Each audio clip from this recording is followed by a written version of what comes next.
작년에 좋지 않은 사건이 하나 있었습니다. 말년 병장이 갑자기 그 부대에서 죽었습니다. 부검 결과 사망 원인은 미상, 청장년 급사 증후군이라는 그냥 판정만 받았습니다. 이 병장이 좀 갑질을 행했는가 봅니다.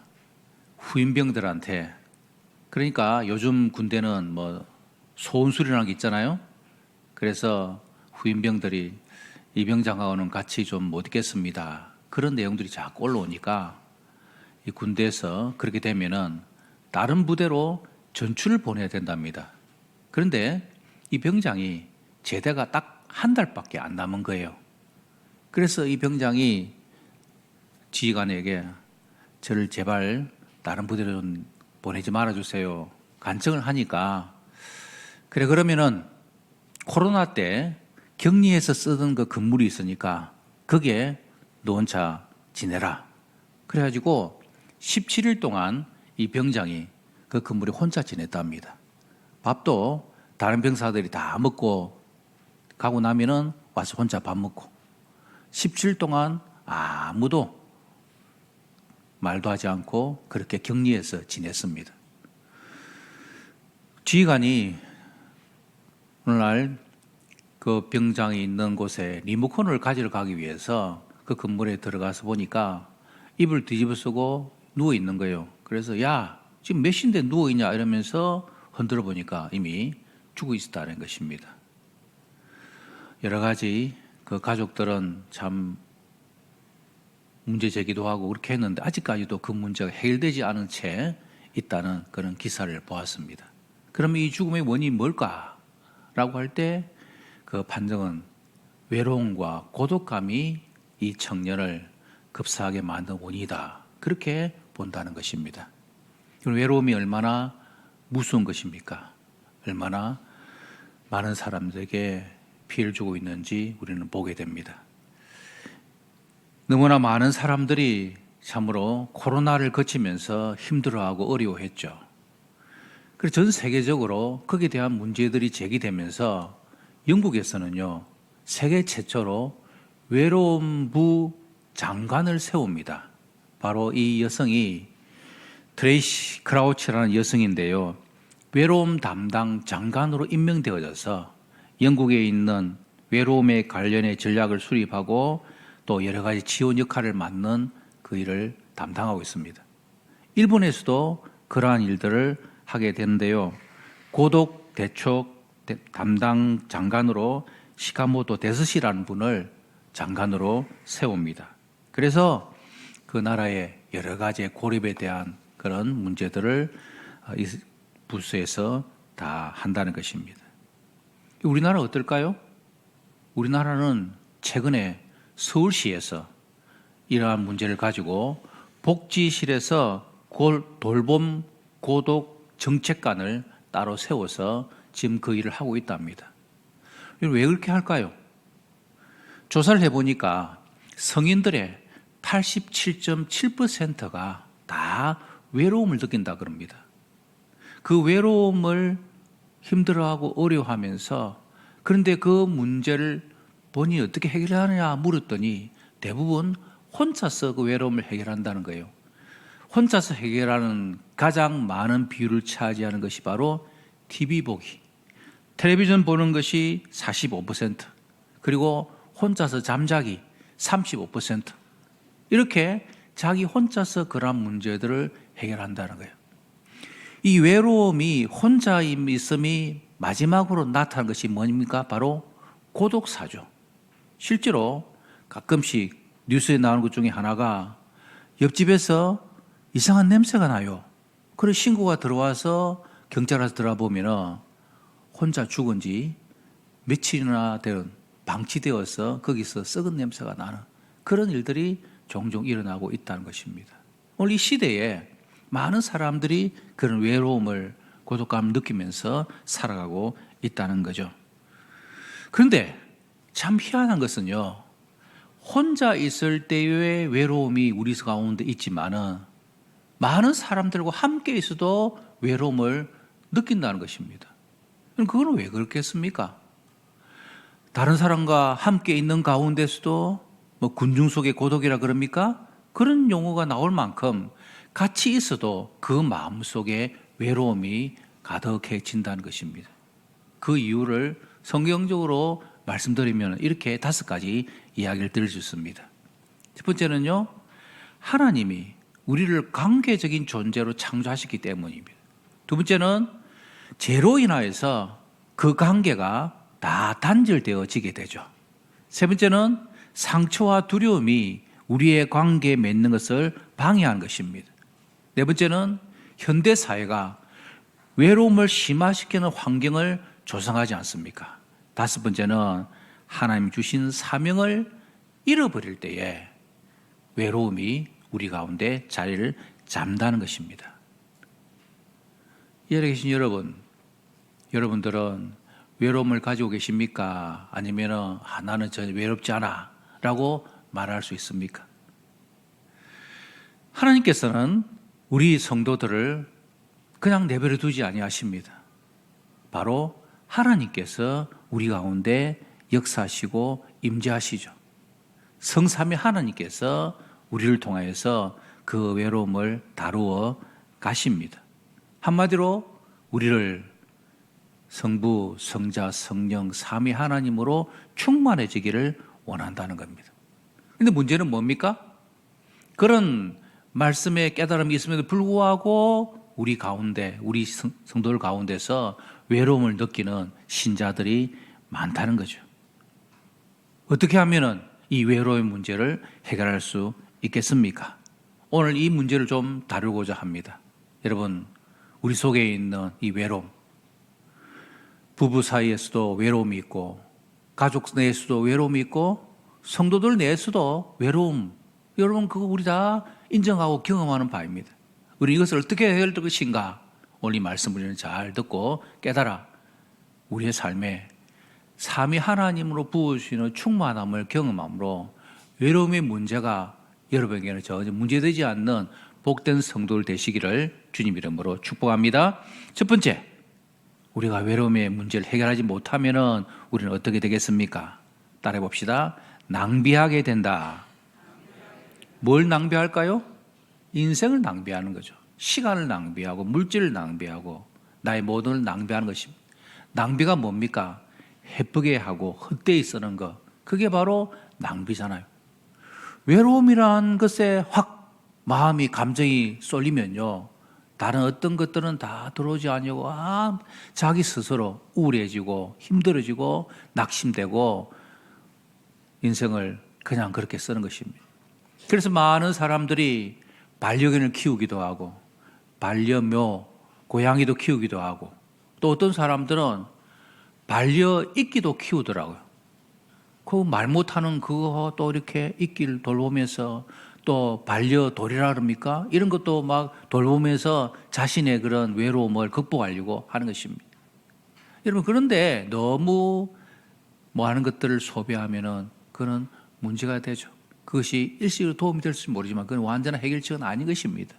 하나님께서 우리를 하나님의 사람으로 만들어주시기 때문에 우리는 사람과의 관계를 통해서 그 문제를 해결해야 하는 것입니다. 그런데 우리에게 있어서 참 현실적인 아픔과 어려움은 뭡니까? 사람과의 관계를 통해서 우리의 외로움을 극복했다는 것을 뻔히 알면서도 우리 속에 이 사람과의 관계를 통해서 막 상처를 주고받고 문제가 생기기도 하고 교회 내에서도 부딪히는 것 때문에 전도회에서 순모임에서 그런 여러 가지 어려움들을 겪는 성도들 보면서 참 왜 그럴까? 왜 문제가 생길까라는 그런 고민들을 제가 해봅니다. 여러분 기억하십시오. 우리가 외로움의 문제를 해결하기 위해서 인간관계를 가지고 찾고는 하지만 외로움의 근본적인 해결책은 하나님과의 관계에서부터 시작되어야 된다는 사실을 먼저 명심해야 합니다. 성경 말씀 읽어볼까요? 창세기 말씀 2장 18절 시작. 여호와 하나님이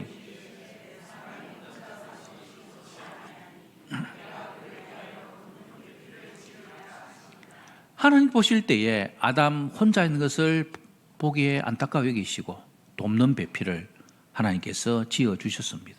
하나님께서 사람을 만드시고 그리고 하나님 형상으로 하나님께서 만들어 주셨잖아요. 그래서 1장 26절 27절 시작. 하나님이 이르시되 우리의 형상을 따라 우리의 모양대로 우리가 사람을 만들고 그들로 바다의 물고기와 하늘의 새와 가축과 온 땅과 땅에 기는 모든 것을 다스리게 하자 하시고 하나님이 자기 형상 곧 하나님의 형상대로 사람을 창조하시되 남자와 여자를 창조하시고, 그러니까 모든 사람은 하나님의 형상으로 다 지음을 받았다는 것입니다. 어떤 한 꼬마가 거울을 보면서 한숨을 푹푹 쉬고 있는 거예요. 그래서 엄마가 그 꼬마를 아이를 보고 너 고민 있어? 왜 그래? 그래 물었더니 이 꼬마가 하는 말이 엄마, 하나님이 우리를 하나님의 형상으로 다 만들었죠. 그래, 하나님의 형상으로 만들었지. 그런데 꼬마가 하는 말이 그러면 하나님의 형상이 이렇게 못생겼어요? 그렇게 말했답니다. 자기 자신의 외적인 모습을 보고 하나님의 형상으로 말한 거죠. 하나님의 형상이 외적인 것만이 아니죠. 하나님의 형상은 하나님의 성품 그리고 내면에 있는 모든 것들을 영적인 부분들을 말하는 것입니다. 그러나 오늘 제가 하나님의 형상으로 말씀드린 것 중에 더 중요한 것은 바로 관계입니다. 하나님의 형상대로 창조되었다는 말은 무슨 말입니까? 성부 하나님, 성자 하나님, 성령 하나님, 그 삼위 하나님께서 뭐라고 말씀하십니까? 우리의 모양대로, 우리의 형상대로 우리가 사람을 만들자. 성부, 성자, 성령, 성삼위 하나님과의 공동체 관계 속에서 하나님께서 우리를 하나님의 형상, 사람으로 만들었다는 것입니다. 그러므로 사람은 언제나 관계를 통하여 하나님의 형상의 모습을 드러내는 것입니다. 우리가 이 땅을 살아가면서 다른 사람과 더불어 가정에서, 교회에서, 세상에서 다른 사람과 함께하며 살아가는 이 모든 것들은 바로 성삼위 하나님께서 관계를 통하여서 이루신 사역들을 보고 우리의 삶에 적용되어지는 것이죠. 성부 하나님이 바로 말씀을 창조하실 때에 성삼위 하나님 함께 하셨고요. 하나님이 성자 예수님을 사랑하시고 성자 예수님을 통하여 성령 하나님이 나오시고 이 모든 것들이 다 하나님의 관계를 통해서 이루어지게 되는 것이죠. 그 관계에 의하여 이루어진 축복의 말씀이 바로 시편 133편의 말씀입니다. 오늘 본문 다시 읽습니다. 시작. 보라 형제가 연합하여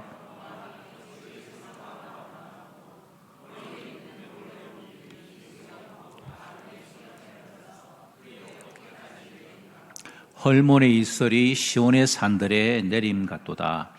거기서 여호와께서 복을 명령하시나니 곧 영생이로다. 아멘. 하나님께서 영생, 복이라고 칭해 주시는 그것은 어떤 것입니까? 형제가 서로 연합하여 동거하고 함께하는 것. 그 형제가 함께 온 이스라엘 백성들이 함께 모여서 있을 때에 하나님께서 부어주시는 아론의 제사장에 부어주는 그 기름이 모든 몸에 다 흘러내린 것 같고 헐몬산의 이슬이 시온의 산들에 다 내린 같이 기름과 이슬이 이스라엘 백성 전체에게 임하는 것처럼 모두가 연합하고 하나 되고 교제할 때 그곳이 바로 하나님 부으시는 영생의 자리다라는 것입니다. 여러분, 영생, 생명, 하나님의 복, 그것은 뭡니까? 함께 연합하고 교제하는 데 있는 것입니다.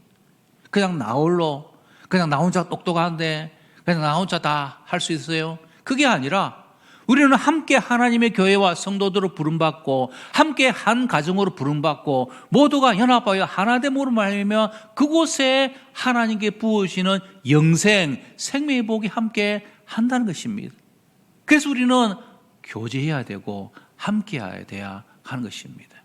그런데 교제할 때 서로 개성이 다르고 서로 의견 차이가 있고 또 문제가 있고 또 가장 중요한 거 서로에게 덕이 안 될 때는 여러분 멈춰야 하는 것입니다.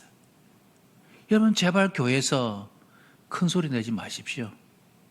왜 교회에서 큰 소리 치고 자기 주장합니까? 하나님께서 우리 모두를 하나의 형상으로 하나님의 사람으로 함께 만들었다면 우리는 서로를 이해하고 용납하고 하나 되어져야 되는 거죠. 그럴 때 그곳이 바로 하나님이 부어주시는 영생, 생명의 복이 그에게 임하는 것입니다. 그래서 우리는 모두가 서로를 사랑하고 서로가 연합하고 이해하고 하나 되어지는 바로 그 자리가 생명의 자리라는 사실을 잊지 마시고 여러분 속에 있는 모든 외로움 그거 다 낭비하지 아니하고 주 안에서 연합되어지는 복된 성도들 다 되시길 바랍니다. 그럼 구체적으로 우리가 어떻게 해야 이 외로움을 극복할 수 있을까요? 두 번째 따라해 봅시다. 확 뛰어들어라. 왜 뛰어듦이 필요하냐면요, 인간의 마음은 무중생이라고 그랬습니다. 바닥이 없는, 어떤 것을 부어 넣어도 그 구덩이를 채울 수가 없습니다. 여러분, 우리 마음이 그렇잖아요. 우리의 생각 속에, 우리의 마음 속에 돈으로 채워도, 인기로 채워도, 쾌락으로 채워도, 사랑으로 채워도, 지식으로 채워도 이런 그거 다 채울 수가 없습니다.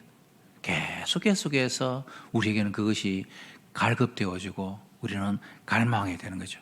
그런데 그것을 부어 넣기 위해서 우리는 하나님과의 교제 가운데 우리는 뛰어들어야 됩니다. 그래서 요한일서 1장 3절 말씀 시작. 우리가 보고 들은 바를 너에게도 전함은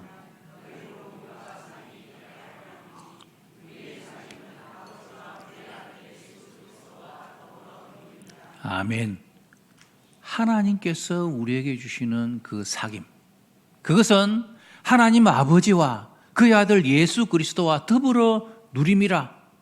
여러분, 우리의 이 땅에서의 외로움을 해결할 수 있는 것은 사람에게서 그것을 만족하면서 누리는 것 아닙니다. 여러분, 남편과 아내, 여러분 그게 다 만족감을 줍니까? 절대로 만족 줄 수 못합니다. 목사인 제가 여러분 성도들에게 외로움을 채워줄 수 있나요? 제가 할 수 없는 거죠. 바로 하나님 아버지와 예수 그리스도와의 그 더불어 사귀는 교제 상의 가운데 우리는 주님과 더불어서 우리는 하나님의 교제에 확 뛰어들어야 된다는 것입니다. 그럼 구체적으로 우리가 하나님과의 교제 가운데 뛰어드는 구체적인 방법이 뭘까요? 기도죠. 그 기도는 그냥 기도가 아니라 틈날 때마다 하나님 지금 저와 함께 해주세요. 아침 일어나면은 하나님 오늘 하루도 하나님과 함께 하고 싶어요. 그리고 우리의 감정을 나누고 하나님 제가 지금 힘들어요. 제가 지금 좀 아파요. 제가 지금 어려워요. 여러분 그게 바로 하나님과 깊은 교제 가운데 뛰어드는 기도입니다. 말씀이겠죠? 말씀을 들을 때에, 말씀 읽을 때에 그냥 읽고 듣는 말씀이 아니라 내 삶으로 하나님께서 직접 나에게 말씀해 주신다고 우리는 듣고 읽는 것입니다. 그리고 그 말씀을 기도문으로 내가 활용해서 내 입술로 말씀이 고백되어지는 우리의 삶이 되어야 하는 것이죠.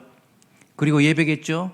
여러분 우리의 예배 가운데 우리의 모든 것들이 집중적으로 예배에 참여하는 것이 참으로 중요합니다. 찬양할 때도 그냥 아무 생각 없이 찬양하는 것이 아니라 가사를 내 입술로 고백하면서 가사를 묵상하면서 찬양하고 이 예배 가운데 내가 하나님을 온전히 경험하는 예배가 되게 해 주시옵소서. 주여 나에게 말씀하여 주옵소서라는 그 고백으로 그 자세로 우리는 함께 예배에 임재하는 것입니다. 그리고 하나님의 임재를 내 일상의 삶 가운데서 경험하는 거죠. 성령님 지금 제가 어떻게 하기를 원하십니까? 작은 것에도 감사하는 것.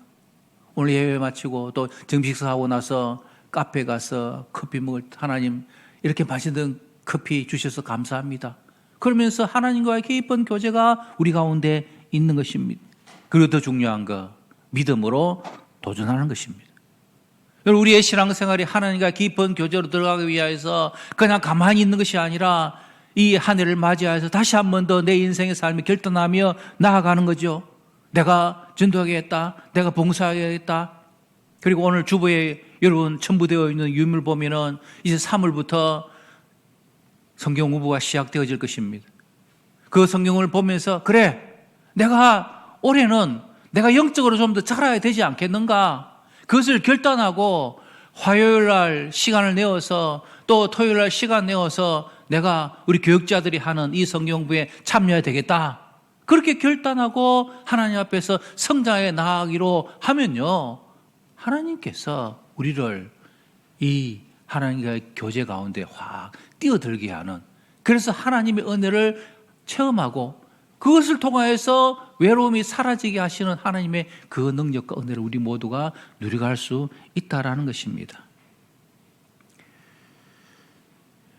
우리 교회가 파라과이에 은혜교회를 개척하고 헌당 예배를 드리러 갔었습니다.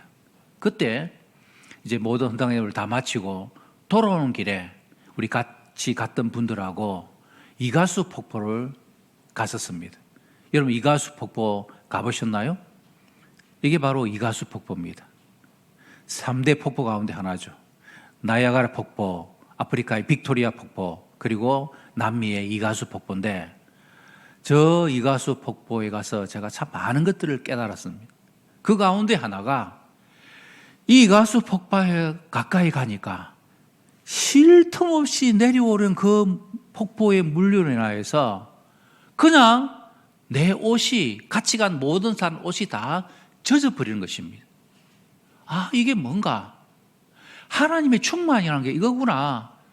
내가 하나님 앞에서 내가 참으로 건조하고 부족하고 연약한데 그 풍성하신 하나님 은혜의 자리에 내가 나아가서 기도하고 또 예배하고 말씀으로 하나님께 더 가까이 나가니까 하나님이 가지고 있는 충만함이 나의 그냥 막 확 와닿아가지고 내 옷이 막 젖어버리고 나의 모든 것들이 다 새로움을 경험하게 되는 어마어마한 그 폭포의 장엄한 그것이 나에게 주는 감동과 능력이 온전히 나에게 임한 것을 체험했습니다.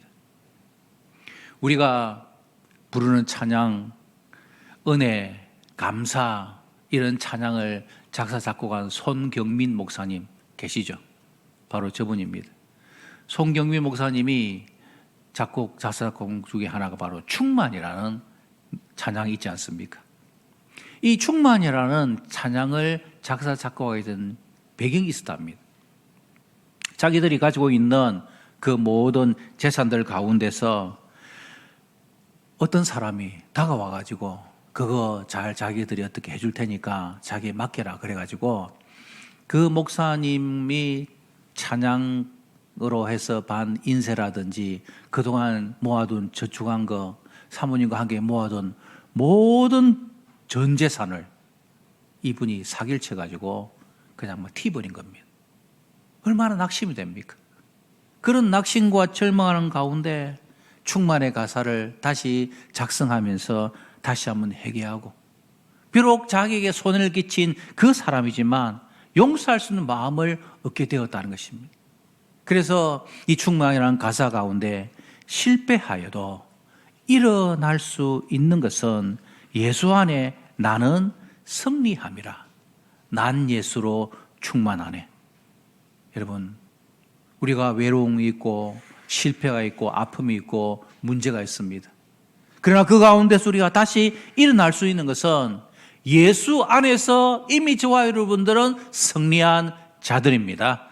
그래서 우리는 승리를 선포하고 난 예수님으로 인하여 충만합니다. 그 충만을 선포하며 나아갈 때 하나님께서 주시는 놀라운 은혜가 우리 모두에게 임하게 될 것입니다. 여러분, 충만한 사람은 방황하지 않습니다. 충만한 사람은 염려하지 않습니다. 충만한 사람은 세상을 두려워하지 않습니다. 충만한 사람은 세상을 부러워하지 않습니다. 충만한 사람은 외로움과 절망 중에도 다시 일어날 수 있고 그 충만함으로 말미암아 이 땅에서 하나님과 동행함으로 승리하는 삶을 살 수가 있을 것입니다. 여러분의 외로움은 예수님의 충만함으로 사라지시기를 주님 이름으로 축복합니다.